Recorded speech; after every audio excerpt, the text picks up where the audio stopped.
Hallelujah. आप सबको जय मसीह की। परमेश्वर आप सबको बहुत आशीष दे। स्वागत है आपका अपने ही YouTube channel Bible blessings power.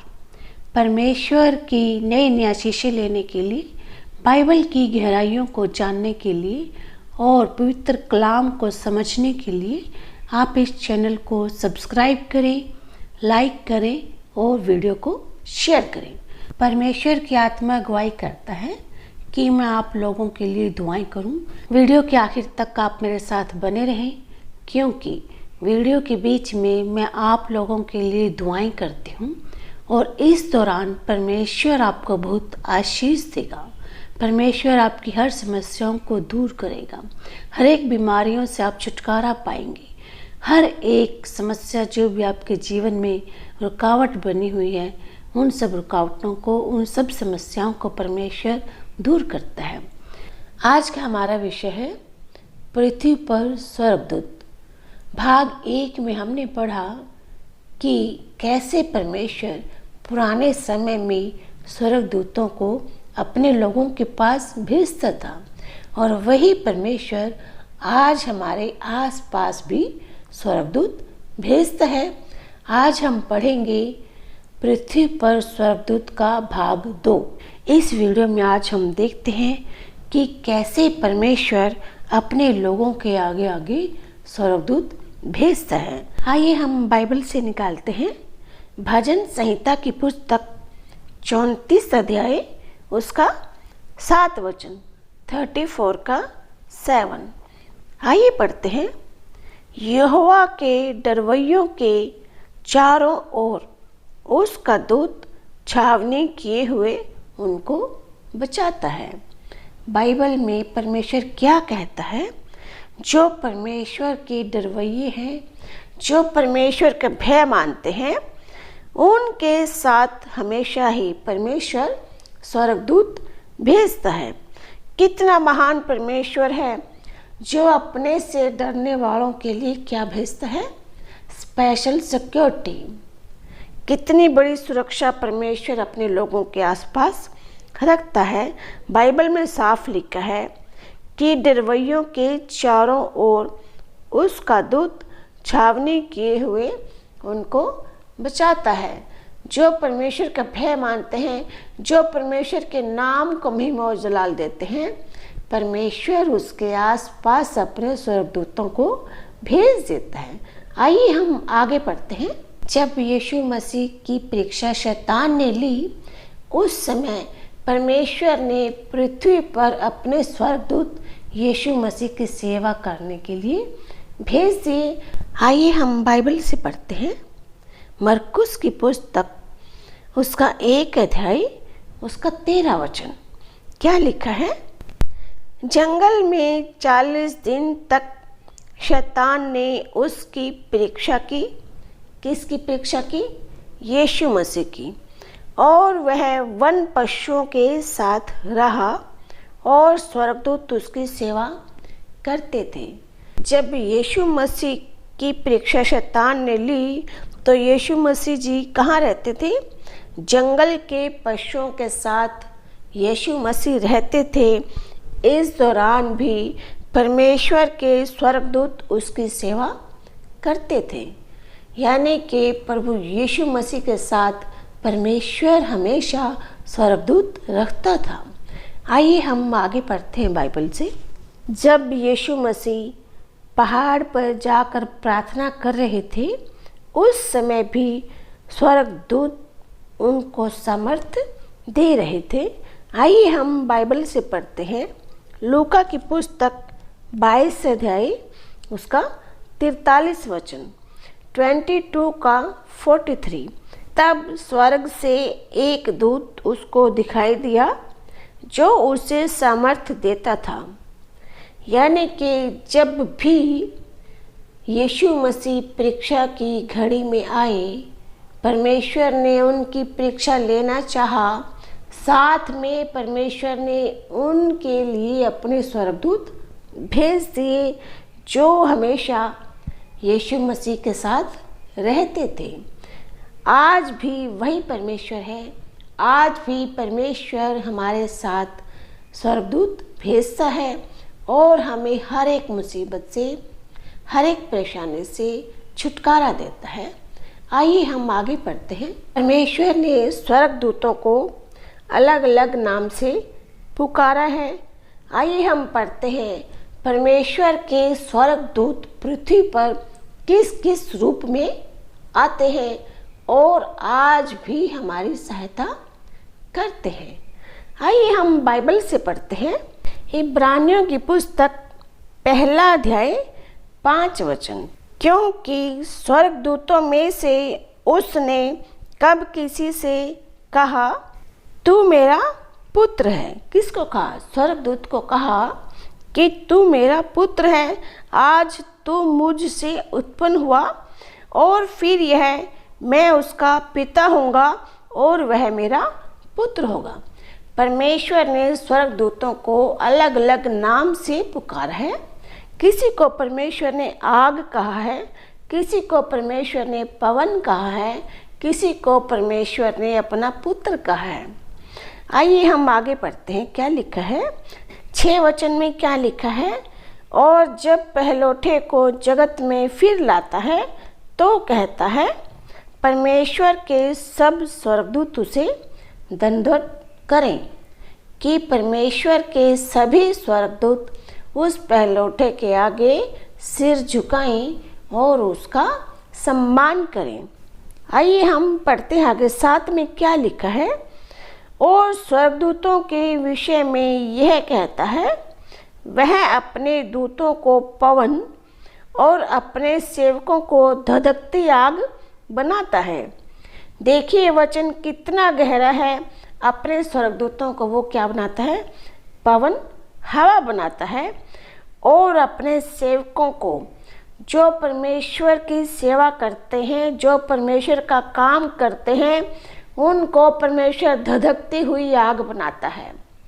देखिए इस वचन में कितनी गहराई है कि हमें परमेश्वर ने आग बनाया और स्वर्गदूतों को हवा बनाई। जब हवा आग के साथ चलती है तो आग बहुत ज़्यादा पावरफुल हो जाती है। आइए हम आगे पढ़ते हैं। 8 में क्या लिखा है? परंतु पुत्र के विषय में कहता है हे परमेश्वर, तेरा सिंहासन युगन युग रहेगा, तेरे राज्य का राजदंड न्याय का राजदंड है। परमेश्वर क्या कहता है? किसको कहा? परमेश्वर यीशु मसीह को कहा कि तेरा सिंहासन युगन युग रहेगा, इस कारण कि तू राजदंड न्याय का राजदंड है, तेरे राज्य में हमेशा न्याय होगा। किसे कहा? पुत्र के विषय में कहता है। आगे हम पढ़ते हैं 9 में क्या लिखा है। तूने धर्म से प्रेम और अधर्म से बैर रखा, इस कारण तेरे परमेश्वर ने तेरे साथियों से बढ़कर हर्ष रूपी तेल से तेरा अभिषेक किया। परमेश्वर उन लोगों को अपने तेल से अभिषेक करता है जो परमेश्वर से प्रेम रखते हैं, जो परमेश्वर की महिमा देते हैं, परमेश्वर को जलाल देते हैं। परमेश्वर उनके आस पास अपने स्वर्गदूतों को भेजता है और तेल से उनका अभिषेक करता है। आइए पढ़ते हैं 10 में क्या लिखा है। और यह कि हे प्रभु, आदि में तूने पृथ्वी की नींव डाली और स्वर्ग तेरे हाथों की कारीगरी है। परमेश्वर ने पृथ्वी और स्वर्ग को बनाया और उसमें अपने लोगों को भेजा। स्वर्गदूतों को परमेश्वर कहता है कि तू वही रहेगा और तेरे वर्षों का अंत न होगा। यानी कि जो इंसान हैं, जो मनुष्य हैं, वो नश्वर हैं, लेकिन जो परमेश्वर के स्वर्गदूत हैं वो पृथ्वी के अंत तक रहेंगे। 13 में क्या लिखा है। और स्वर्गदूतों में से उसने किस से कब कहा तू मेरे दाहिने बैठ, जब तक कि मैं तेरे बैरियों को तेरे पाँवों के नीचे की पीढ़ी न कर दूं। परमेश्वर क्या कहता है कि तू मेरे दाहिने बैठ, जब तक मैं तेरे बैरियों को तेरे पांव की पीढ़ी न कर दूं। आइए देखते हैं 14 में क्या लिखा है। क्या वे सब सेवा टहल करने वाली आत्माएं नहीं जो उद्धार पाने वालों के लिए सेवा करने को भेजी जाती हैं? देखिए बाइबल का वचन कितना गहरा है। क्या लिखा है? क्या वे सब सेवा टहल करने वाली आत्माएं नहीं कि जब परमेश्वर का जन परमेश्वर को महिमा और जलाल देता है, उसकी सेवकाई करता है, तो परमेश्वर उसकी सेवा टहल स्वर्गदूतों से करवाता है। स्वर्गदूत आकर उसकी मदद करते हैं, उसकी सहायता करते हैं और उसकी हर एक रुकावटों को दूर करते हैं। अपने जन को परमेश्वर कभी भी बहुत बड़ी बड़ी परीक्षाओं में लेकर नहीं आता। यदि परीक्षाएं आती हैं तो साथ में उन परीक्षाओं के समाधान करने के लिए परमेश्वर स्वर्गदूतों को भेजता है। इन वचनों के द्वारा परमेश्वर आप सबको आशीष दे। आइए हम दुआ करते हैं। इस प्रार्थना को विश्वास से सुने और सुनने वाले जन अपने सिर पर हाथ रखें या आपके शरीर में जहाँ भी कोई समस्या है वहाँ पर हाथ रखें और वीडियो के सुनते सुनते ही हीलिंग महसूस करें। आप अपने आप को हील होता हुआ, अपने आप को चंगा होता हुआ देखेंगे। पूरे विश्वास के साथ इस प्रार्थना को सुनना है और परमेश्वर की आशीष लेनी है। परमेश्वर आपको हर एक समस्याओं से छुटकारा देने वाला परमेश्वर है। आइए हम दुआ करते हैं। जमीन और आसमान के मालिक प्रभु जी, धन्यवाद करते हैं परमेश्वर, आपके पवित्र चरणों में आते हैं खुदावंद यीशु जी। पिताजी, आपका कलाम कहता है मुझसे मांग तो मैं तेरी सुनूंगा। पिता परमेश्वर, उन लोगों को चंगाइयाँ दे प्रभु जी जो आज कैंसर से पीड़ित हैं। परमेश्वर उनको चंगाइयाँ दे। दुआ करती हूँ एक बहन जिसका नाम है मंजीत कौर, जो नाभा में रहती है, उसके शरीर में दर्द रहता है और उसके घुटनों में दर्द रहता है। परमेश्वर इसी समय उसको छू कर आशीष दे। है खुदावंद यीशु जी, तेरी बेटी को ब्लेस कर प्रभु जी, उसके बच्चों को आशीष दे, उसके परिवार को छू कर आशीष दे। जो लोग इस वीडियो को देख रहे हैं परमेश्वर, आपके पवित्र वचनों को सुन रहे हैं प्रभु जी, जो समझ रहे हैं परमेश्वर, इनको ब्लेसिंग दे। खुदावंद, जो जन बीमार हैं, जिन्हें बुखार है प्रभु जी, उन लोगों को चंगा कर मेरे परमेश्वर। आज मैं उन लोगों के लिए भी दुआएं करती हूँ जिनके सिर के बाल उड़ चुके हैं। परमेश्वर, जब आप सूखी हड्डियों में जान डाल सकते हैं तो सिर में बाल भी उगा सकते हैं मेरे प्रभु जी। इन लोगों के सिर में बाल उगा मेरे परमेश्वर। जो जन बीमार हैं परमेश्वर, उनको चंगाइयाँ दे।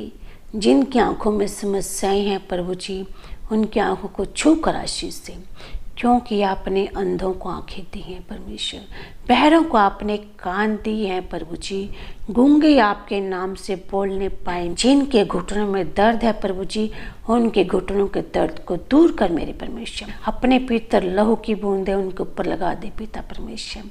खुदावंद यीशु जी, उन बहनों को आशीष दे जिनके बच्चा नहीं है, इनकी कोख को छू ले मेरे परमेश्वर और बच्चे की आशीष दे। जिनके सिर में दर्द रहता है प्रभु जी, उनके सिर के दर्द से उनको छुटकारा दे, उनको चंगाइयाँ दे मेरे बाप आसमानी।